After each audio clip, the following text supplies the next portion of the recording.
हमें पता है कि कावाकी ने भेज दिया है नारुतो को दूसरे डायमेंशन में, और नारुतो वहां पे शैडो क्लोन बना के अगर हिनाटा के साथ गैंग बैंग नहीं कर रहा होगा तो वो वहां पे ले रहा होगा पावर अप्स। और आज हम बात करेंगे कैसे वो अवेकन करेगा ओत्सुत्सुकी सेज मोड। उससे पहले अगर आपको पसंद है नारुतो बोरुतो कंटेंट तो करें चैनल को सब्सक्राइब, क्योंकि मैं रहने वाला हूं नारुतो बोरुतो कंटेंट के लिए कंसिस्टेंट। हमने देखा कुरामा के जाने के बाद नारुतो बहुत ज्यादा वीक हो गया है, वो किसी को प्रोटेक्ट नहीं कर सकता, और जिस आसानी से कावाकी ने उसे दूसरे डायमेंशन में भेज दिया था उसकी प्राइड को जरूर ठेस पहुंची होगी। और हमें पता है कि Naruto Konoha village shinobi world सबको प्रोटेक्ट करना चाहता है, तो वो चाहता है पावर अप होना। तो हम जानते हैं कि कावाकी ने हमें बताया कि जिस डायमेंशन में नारुतो को उसने भेजा है वहां पे टाइम फ्रीज हो जाता है। तो दो चीजें हो सकती हैं, या तो नारुतो मूव ही ना कर सके, या फिर नारुतो मूव हो सकता है पर वहां पे टाइम नहीं गुजरता उस डायमेंशन में। हमें पता है कि सेज मोड के लिए नेचुरल एनर्जी को सक इन करना पड़ता है और उसके लिए बहुत स्टिल रहना पड़ता है, और हम जानते हैं कि उस डायमेंशन में दोनों ही सूरतों में नारुतो स्टिल रह सकता है और उस डायमेंशन की नेचुरल एनर्जी को पुल कर सकता है। पर अब आप ये चीज सोचिए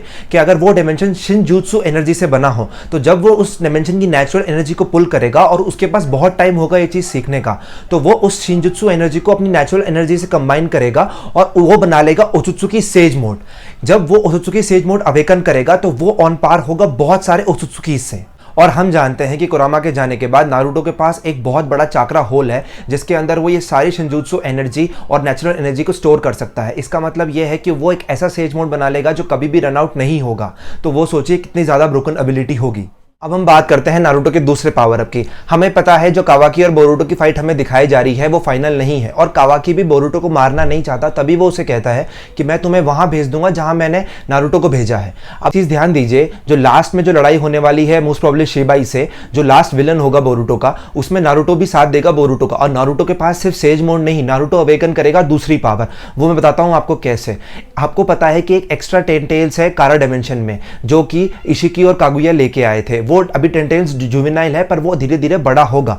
और आपको एक चीज बताता हूं मैं, मोमोशिकी का प्लान है उस टेंटेल्स को कावाकी को खिलाने का और गॉट्री बनाने का और चाक्रा फ्रूट कंज्यूम करने का, पर ये चीज नारुतो, बोरुतो और कावाकी तीनों ही नहीं चाहते। तो जब ये तीनों रिकंसाइल कर जाएंगे डायमेंशन से बाहर आके, जब नारुतो और ये तीनों रिकंसाइल कर जाएंगे, उसके बाद नारुतो नहीं चाहेगा कावाकी को कि वो मर जाए और चाक्रा फ्रूट बन जाए, क्योंकि वो भी उसका बेटे की तरह है। तो वो क्या करेगा, वो बनेगा टेंटेल्स का जिंजुरिकी, क्योंकि हमें पता है अभी कुरामा के जाने के बाद उसके पास एक मासिव अमाउंट्स ऑफ चाक्रा का डिप्लीशन है और वो एक एम्प्टी वेसल है जिंजुरिकी के लिए।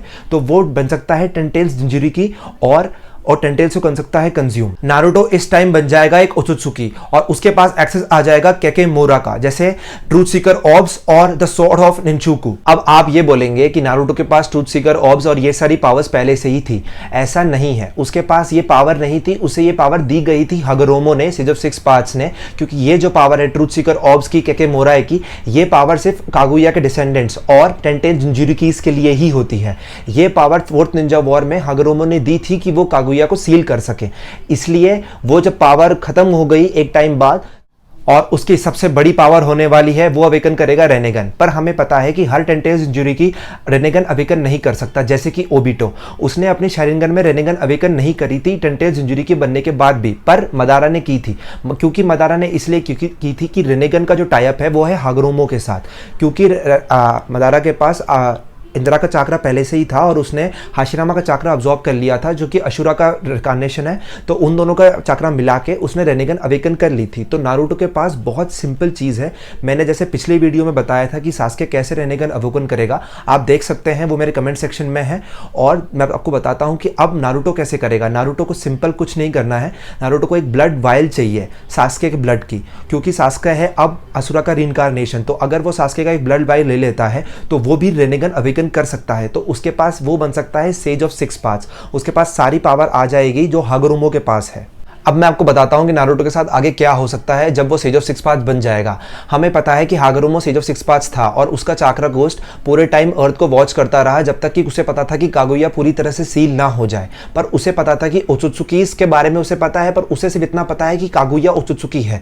तो जब कागुया सील हुई, उसका एक तरीके से जो मिशन था वो कंप्लीट हो चुका है और वो अपने प्योर लैंड्स में डिसेंड कर चुका है। तो अब अर्थ को प्रोटेक्ट करने के लिए कोई नहीं है। तो जब सेज ऑफ सिक्स पाथ्स की पावर नारुतो के पास आ जाएगी, और हमें पता है नारुतो फैमिली को अपनी फैमिली को भी टाइम नहीं देता जितना वो लीफ विलेज को टाइम देता है, क्योंकि वो अपना विलेज को अपनी फैमिली समझता है।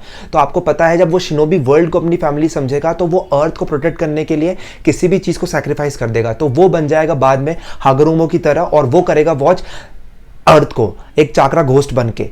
अगर आपको आई हो ये थ्योरी पसंद तो करें चैनल को सब्सक्राइब और वीडियो को करें लाइक।